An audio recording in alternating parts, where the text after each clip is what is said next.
Hi, this is Lakhi Singh, the property fixer, here to fix you and help you grow your property and your business affairs to the next level.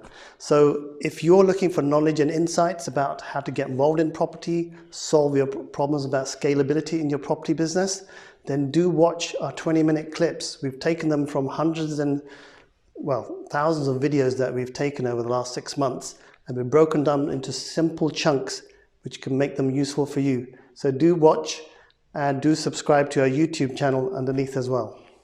Right, Lakhi Singh. So tell us now, so what did you find then? What was happening? Because I hint there that people didn't like the name Rescue My Properties. They didn't want to hear that. Is that probably because you had a name that was as it is on the tin type of thing, and people in property normally don't want to hear the bad news? They want to pretend like things are all still hunky-dory. Is that common with people in property? I think a lot of property people, they just want to hear the good news. They don't really want to hear any bad news. I even had a call from somebody quite senior about 3 or 4 weeks, I think it was about 2 months ago, who's quite big in the property scene. And the first thing he said to me, we hadn't spoken for about a couple of years, and he said, oh yeah, how are you doing? I said, everything good, everything good. He goes, by the way, I haven't got any problems. I said, but so? He goes, oh yeah. I said, oh, right, okay, I understand you haven't got any problems, meaning with your property portfolio. He goes, yeah, I haven't got any issues. I said, fine, okay. So that's how the conversation starts, because after a while, people start,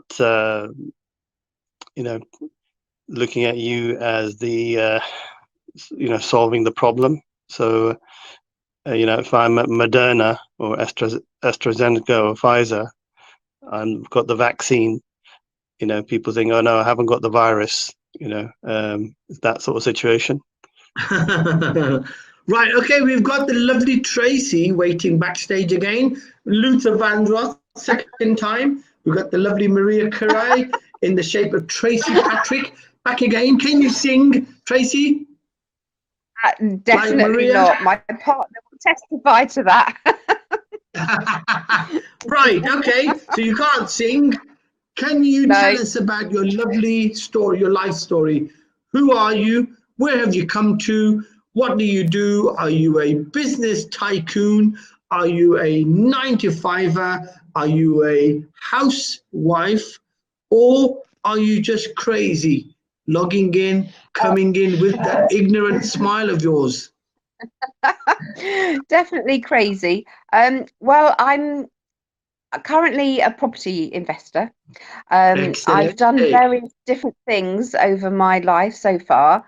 Most of it a little bit off the wall, but always with a secure background of probably a 9-to-5, although don't have that anymore. Okay. Yes, I very much enjoy property. Being probably a little bit too hands-on to make it very efficient.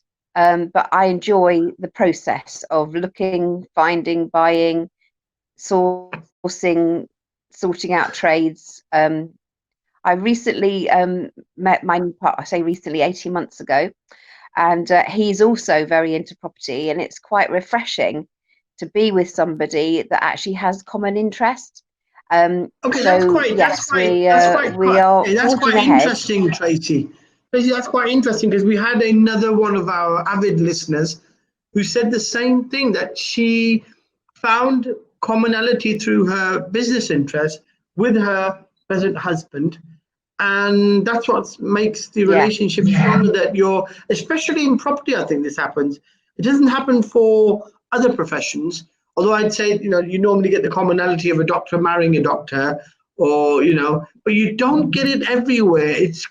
I think it's quite unique to property, because I think property has its own quirks. Lakhi, what do you say? Because you've had trauma, a lot of trauma, and being a different personality to your that time your better half, and you've had to there was probably a bit of an opposite attract type of situation, or was it do you find that relationships normally need some commonality in their working style as well to make it better? Or do you feel that's just pure luck? I think the more things you've got in common, the easier it is, because then there's less conflict, because there's a better understanding. Because I think sometimes this one person's a business person, I think, and the other person is a 9-to-5 person. There's a very different understanding of risk. It's not just about property. I think it's just business in general. So I think if both of you come from a background where you're making money or doing business in property, then you've got a common thread. It's easier to probably have a common understanding of how to manage risk. So I think it's probably a better thing that you understood each other at a sort of financial level. Then it makes it easier to understand each other at a personal level, that's my opinion. Excellent. Tracy, a thumbs up for both of you and your partner then. Risk, understanding risk and the commonality of the interest is obviously a gelling force. So tell me, so you say you are a bit hands-on, and that's probably, you feel that's a handicap. But is it really a handicap? Or don't you need to be hands-on in any business? Even if you had a pizza parlor, you would have to be pizza on, wouldn't you? You'd have to have your hands all over the pizzas. You'd have to know what the process is to be able to make sure your customer experience was, maximized or optimized. So when you say you're too hands-on, what do you mean? Do you go around touching your property, feeling it all? Probably, literally, yeah. Well, I just think that very often we're told or advised that we should outsource lots of tasks and admin, and we don't seem to be at that stage to be able to let go, whether that's a control thing, whether that's not having people around that you can trust, or you feel that you can trust, not in the deceptive way, but in the case of maybe not doing everything that should be done. Yes, I think that I think we set our own limitations in that, because there's only so much you can fit in 24 hours. But at the moment, that's the way we are, and that's if anything that's holding us back. But at the moment, in current climate, I think it's probably a wise thing to do. Okay, so are you saying I have a tip for you, Tracy, by the way. Just 1 minute, Lakhi. Let me ask the questions. Yeah. Are you saying, Tracy, that you walk around with a spanner and a screwdriver and you go Not around exactly. So what is it then? When you say hands-on, are you Hands-on. going around feeling up the door or something? What do you do? Well, I mean, it literally, apart from actually most of the trades, even then we do get involved if necessary. We do everything right from sourcing, finance. We obviously don't do, well, not obviously, because you can do conveyancing yourself, but we do have solicitors that do the conveyancing for us. But we seem very involved day to day with sorting out services, and I think a lot of people, it seems, in the property world that I know of now have personal VAs or someone that they can offload mundane or everyday tasks to, and we haven't got to that stage yet. Okay, this is where Lakhi always puts out this message, and I think it's he'll second that and give you a little input. It's about building up a power team. And I know it sounds big and grand, but by a power team, what it means is at least a few trusted people in certain key things to do with properties that you can rely upon. Whether you pay them over the odds is a separate matter, but the fact that you can rely upon them to do the job in the best possible way that you would want of it. So Lakhi, what's your advice? The fact that Tracy feels that she can't expand, she's not being able to grow the business because of her hands-on style. Is that wrong? Isn't it right? I think when you're starting off, I think you've got to be very much in control of your pennies. That makes the pounds. So you can't really afford to be trusting people and expecting them to do the job perfectly to what you want. And because traditionally with tradesmen, women, there's a lot of unreliability. No matter really how good they say they are, they'll always try to cut a corner. So I think initially you've got to be on your guard. But after a while, once you've got an understanding that somebody is reliable, they've got a good reference, and they've done 2 or 3 jobs, and they're on the money, so to speak. They're very honest in their dealings. Then I think you've got to start getting them to do their work, and maybe rather than check every piece of work, you can start doing random checks. The other thing a lot of landlords are doing is also they've got cameras on their properties now in communal areas or outside areas. So when they can see really when people coming and going, so you can actually manage your property remotely. So if you've got cameras everywhere, so if a tradesman has said, I'm going to turn up at 9 o'clock to actually do something in your property, and it's an outside job, you can actually get them to video film their finished job, or you can actually do it that way around. And one of the other things you can do is find a local person who's in a similar sector to you, and just if your properties are quite remote, you're in London and they're in Huddersfield or something, it's a bit difficult to manage. So having somebody that you may even pay actually to oversee it, that's usually comes in form of an agent. So there are agents that will take on that role, but the good thing is you can actually just test them out with a few times, and if they don't really know you've got cameras there or not, you can also check out really their honesty as well in terms of what they say and do. Yeah.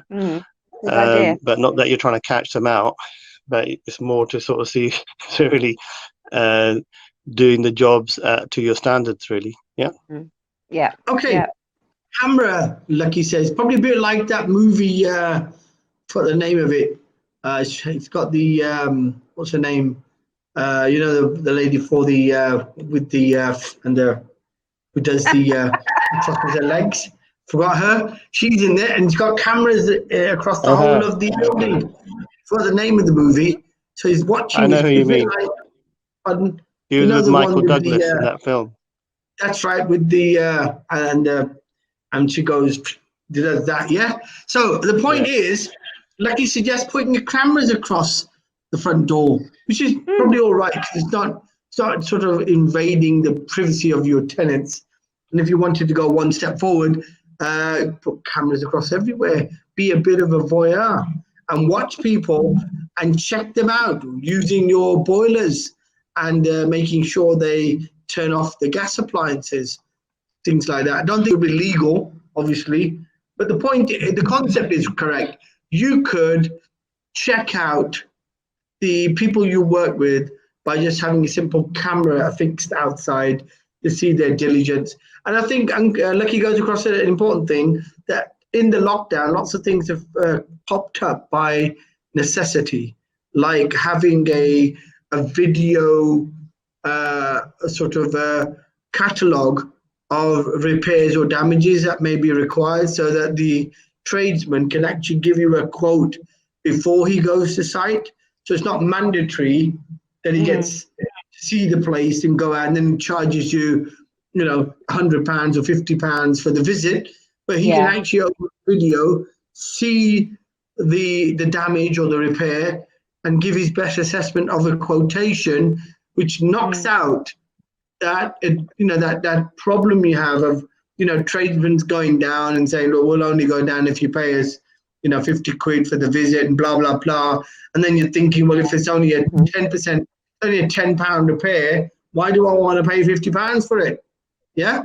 So there are solutions out there. So when you so the question I think Lakhi brought out was where your properties are. I mean, whereabouts are you, Tracy? Not that we want to stalk you, but where are you in the United Kingdom, and where are your properties? Right. Well, I'm based in Bristol, We've got properties. There's in southwest there, yes. That's right. Yeah, we've got projects at the moment on the go in Swansea, and finished one locally, and we've got one in Paignton. So the thing about having a power team with trades is we do have someone that we paid to stay down in Paignton at the moment, and likewise we did in Swansea when it was full steam ahead. But it is difficult when you are not based in one particular location to have trades that you get to know, which are fine. You sort them out in a certain area, but obviously they're not going to be that happy about traveling a couple of hours to do work for you somewhere else. So it's sort of every time you find a project, you're more or less starting from scratch to find reliable local trades. Local tradesmen, right? Okay, there is a website. I think one of the people we had on last week or the week previous to that, she's an administrator in a. Well, this is the reason we've got the alternative business and property solutions community. But we're just getting everyone to come together and share knowledge, so that one person will have a solution that the other person hasn't thought of. And she is an administrator in a web-based company that provides tradesmen across the UK. So it's called Trusted Trader or something. So you may be using. And has that proven to be of any service?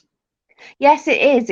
I have to say that the people that we've used from there have tended to be very reliable and have done a decent job. So yes, yeah. You're in Bristol. There is a bit of a yin and a yang with traders, which is that even though you might find somebody on trustedtrader.com which is reliable, but I think they tend to be a bit more expensive because they've got a better reputation. Yeah. So if you're trying to start off, it's not always the right thing to do, because you might be paying 40-50% over the odds as well in terms of what a market price for something may be. Well, these are business decisions, I think, Lakhi, you're right. I think it is a point to be considered that you may have to regard using traders only when there's a certain expense, or refurbs, maybe other things which are slightly more in cost. That's probably where you would want to use them to make sure the job's being done properly. So you're in Bristol, and so you don't own a portfolio by the sounds of it. You do projects. What do you do with them? Do you sell them on then? Are you taking dilapidated or